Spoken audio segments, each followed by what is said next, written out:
I'm a sleepwalker. I've woken up on the floor, in the hedges outside, and half hanging out of the refrigerator with orange juice spilled down the front of my shirt, just to name a few.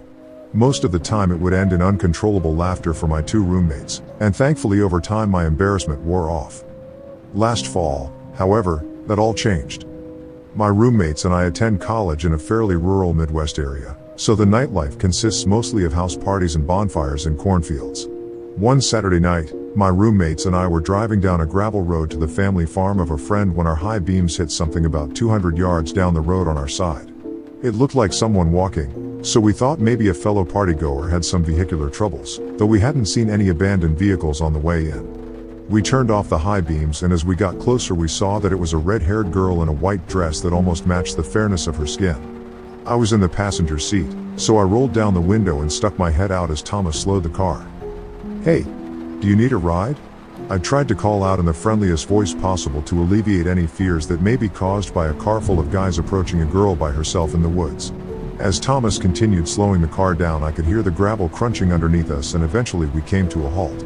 The girl stopped walking and turned toward us. She looked at me and smiled, a sweet but knowing expression that matched the mild humor I saw in her bright green eyes. She was very pretty, her hair a deep shade of shining dark red against her flawless pale skin. "I'm fine, thank you, I'd just like to walk," she said, sounding distant but very sure of herself. "Are you sure? It's pretty dark out here, no telling what's in these woods," Dave chimed in from the back seat. Her eyes darted quickly to the source of the question, and she issued a firm "I can take care of myself," and began walking again. "All right," exhaled Thomas, "I guess we'll see her when she gets there." So I said a quick "see you later," rolled the window back up, and we rolled slowly past the girl and down the road. The party was pretty fun that night, but for some reason I couldn't get that girl out of my head. I kept looking around, trying to make sure she had made it safely, but I never saw her. I asked others at the party if they passed her on the way in, but no one recalled seeing any pedestrians outside of the town. There was something about her that I found intriguing, maybe even a little unsettling, but I attributed the latter to our remote location and fearing for the girl's safety.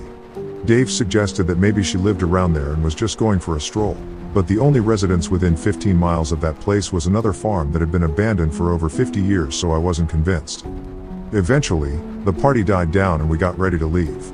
I hadn't been in much of a drinking mood, so I was sober to drive the 3 of us home. We piled in the car, Thomas and me in the front and Dave sprawled out in the back on the brink of unconsciousness. Several folks had left earlier to go out to a bar in town, so once again we found ourselves alone on the gravel road with a darkness so black it seemed solid surrounding anything our high beams and taillights didn't touch. About 3 miles from the party and another 4 or 5 miles from the road into town that connects to the gravel road, we spotted something on the ground beside the road ahead of us. At first we thought someone had tossed a white bag of trash out of their window to avoid dumpster fees, but as we neared we saw what it actually was, the red-haired girl. Thomas let out an appropriate "what the fuck?" and I nodded in agreement. She seemed to be sitting with her knees pulled to her chest and her head tucked into her arms, which were folded on top of her legs. My stomach immediately sank when I realized it was her. I knew we should have picked her up. She's probably been sitting here the whole time, scared and alone. I figured that was why my gut was not letting me forget about this person. She didn't raise her head or look up at all as we pulled up beside her and Thomas rolled his window down. "Hey, sweetheart? You okay?" Thomas asked through his open window. No response. "Hey, can you hear me? Can we please take you somewhere safe?" Before Thomas could even finish enunciating the word safe, I heard him make a horrible guttural sound like he was choking on his words, and he frantically began scrambling to get away from the window. As he began struggling, I saw the girl past him for a split second, and she still appeared not to have budged since we first spotted her. Finally, Thomas caught his breath and screamed, "Go! Go, go, go, go!" and began rolling his window up.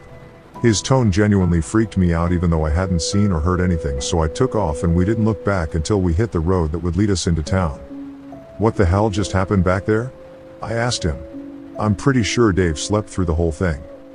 "Mike, I swear to fucking God," Thomas began, still gasping for breath. She looked up at me and her goddamn eyes were black.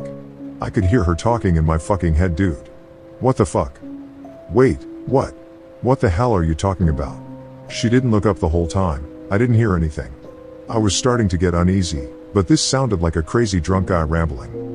"Oh my fucking God, no dude, She looked right at me and I could hear her saying over and over, "I'm what's in the woods, I'm what's in the woods, I'm what's in the woods." But her lips weren't moving at all. He was getting me pretty good at this point, I'll be honest. I felt like a ping pong ball was stuck in my throat. I couldn't believe Dave was still passed out. I had no idea what was going on. I know that girl seems strange, but this just seemed like something out of a horror movie. Nothing like that happens to real people, right? No, not right. Not at all.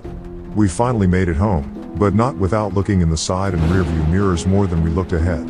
We managed to wake Dave up and get him in the house even through Thomas' hysteria. Once we threw Dave on the bed, I went in my room to start getting ready for bed. I was scared as shit, but it was so surreal I don't think I even processed it that night. I was just happy to be at home where I was safe. I talked to Thomas for a while and managed to calm him down enough to go to sleep, and I promised him we would talk about it more in the morning when we had had a chance to recover from everything. The morning never came for Thomas. I laid in my bed for a while, wondering what was really going on with that girl, if she was, in fact, a girl, and if Thomas had really experienced what he said he had. I honestly had no idea what to believe. I tossed and turned for a while, a little jumpier than usual. Eventually, I turned on some late-night cartoons and was able to fade into sleep. I didn't dream at all. It seemed like I was asleep for a split second before I awoke again. I awoke in complete darkness. Thick like the darkness in the woods. Although it was pitch black at first, I knew I was not in my room. I was on my back on a hard floor. Fuck, I thought, I've been sleepwalking again. This room had a strong smell. Not a particularly bad smell, just a strong smell of wood and insulation and mustiness, like an old unfinished room. I could tell the floor was made of wood, not concrete, so I knew I wasn't in the basement. I was in the attic. Immediately I wondered how in the world I had managed, in my sleep, to push up the attic door panel in my closet ceiling and hoist myself in there. Slowly I realized the faint, pale light from the TV in my bedroom was sneaking through the open attic door and casting a flickering blue glow over the attic, causing the thick blackness to retreat ever so slightly. That wasn't the only thing I realized. I wasn't alone. When the TV lent its brighter flashes to the attic, I saw her. Her? I don't even know anymore. I saw it. I saw the white dress, the pale skin, the red hair, although it looked a little different now, and it was standing in the far corner of the attic near the exposed trusses, maybe 30 feet away from me. Its face looked very different, but I couldn't see it very well. I would say that was the scariest moment of my life, but it paled in comparison to what happened next. It was as if the second I saw it, it saw me. Its left foot slid out first, making no sound as it moved. Then, it crouched down in a squat and slowly lowered its left hand to the floor and began to walk, not crawl, on all fours toward me. Frozen in fear and still lying on my back, I glanced toward the open attic door. I thought for a second that I might be able to make it to the door, but as I was trying to gather my courage, the TV turned off and I was back in the dark.